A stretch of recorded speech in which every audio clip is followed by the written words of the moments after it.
శుభోదయం. Global బెథేనియా Calvary ministry తరపున ఈ ఉదయకాల సమయంలో మరొక్కసారి మీ అందరితో కూడా కలుసుకుని దేవుని యొక్క పరిశుద్ధమైన మాటలు ధ్యానించడానికి దేవుడు నాకు ఇచ్చిన మధురమైన అవకాశాన్ని బట్టి నేను ప్రత్యేకమైన వందనాలు దేవునికి తెలియజేస్తున్నాను. విశేషంగా మరి గడిచిన 3 రోజులు ఉపవాస కూడికలతో పాటు ఈ నవంబర్ మాసం మొట్టమొదటి దినములో మందిర ప్రతిష్టాపన ఆరాధన యందును నిన్నటి దినంలో జరిగినటువంటి వార్షికోత్సవంలో కూడా దేవుడు అద్భుత రీతిగా సంఘాన్ని బలపరిచి స్థిరపరిచాడని నేను నమ్ముచున్నాను. చేరి వచ్చిన మీకందరికీ కూడా పేరు పేరున ప్రత్యేకమైనటువంటి వందనాలు తెలుపుకుంటూ, చేరి వచ్చినటువంటి మీకు నన్ను సహకరించి ప్రార్థించిన వారందరికీ కూడా మరొక్కసారి నా హృదయపూర్వకమైనటువంటి వందనాలు తెలియజేసుకుంటూ ఉంటున్నాను. ఈరోజు కూడా పరిశుద్ధమైన వేద గ్రంథంలో నుండి మరొక చక్కటి మాటను చదువుకొని ఈ దినాన్ని ప్రారంభించుకుందాం. సామెతల గ్రంథము 10వ అధ్యాయము 24వ వచనాన్ని నేను చదువుతున్నాను.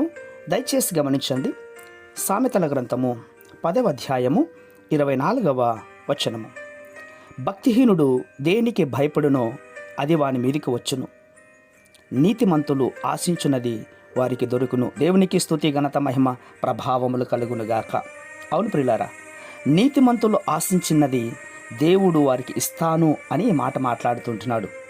అవును, దేవుడు నీ హృదయక వాంఛలను తీర్చాలని ఆయన కోరుకుంటూ ఉంటున్నాడు. నీ కోరికలన్నీ కూడా తీర్చడానికి ఆయన సిద్ధంగా ఉన్నాడు.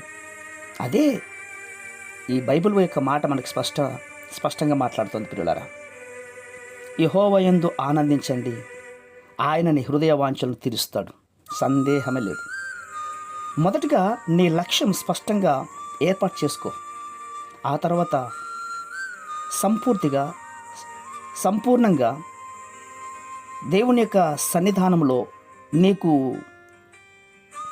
ఒక ఊహ చిత్రాన్ని ఏర్పాటు చేసుకొని నీ మనస్సులో భద్రపరచుకొని ఆ చిత్రీకరించుకున్నటువంటి ఊహను బట్టి ప్రభు సన్నిధానంలో విశ్వాసరీతిగా ప్రార్థన చేయండి. ఆ ప్రార్థనే దేవుడి సన్నిధికి చేరుకోవాలి. ఈ ప్రయత్నం అంతా కూడా ప్రార్థనపూర్వకంగా నిండి ఉండాలి. ప్రియులారా, మానసికంగా కృంగిపోవద్దు. నీ విశ్వాసాన్ని ఈ క్షణంలోనే లేక అయ్యో పని జరగలేదే అన్నట్లుగా కృంగిపోయి వెనకడుగు వేయొద్దు. అలా ఉండగలిగావు అంటే వాగ్దానం పట్ల నీకున్నటువంటి నమ్మకం బలపరచబడదు. ప్రియులారా, వాగ్దానం ఇచ్చిన దేవుడు నమ్మదగిన దేవుడు. ఆయన నిన్ను విడువడు, ఎడబాయడు అని వాక్యం సెలవిచ్చింది.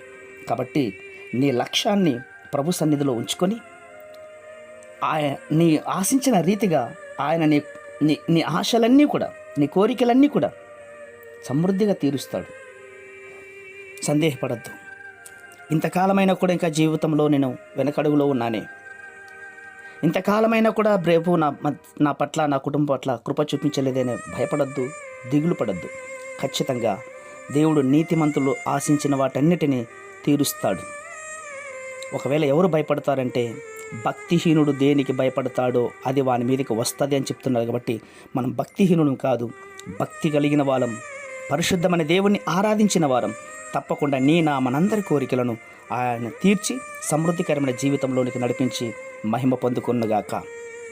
ప్రేమపూర్వకమైనటువంటి మా ప్రియ పరలోకపు తండ్రి, నిజమే నాయనా, ఈరోజు మా జీవితాల్లో కార్యాలు జరగలేదని నిరుత్సాహపడక మీరిచ్చినటువంటి ఘనమైన విశ్వాసాన్ని కాపాడుకుంటూ ముందుకు సాగుటకు సహాయం చేయండి. ఈ మాటలు వింటున్న బిడ్డలందరినీ ధైర్యపరచండి, స్థిరపరచండి. వారి కోరికల మేరకు వారిని సమృద్ధికరమైన జీవితంలోనికి నడిపిస్తారని విశ్వాసంగా నమ్మచ్చు.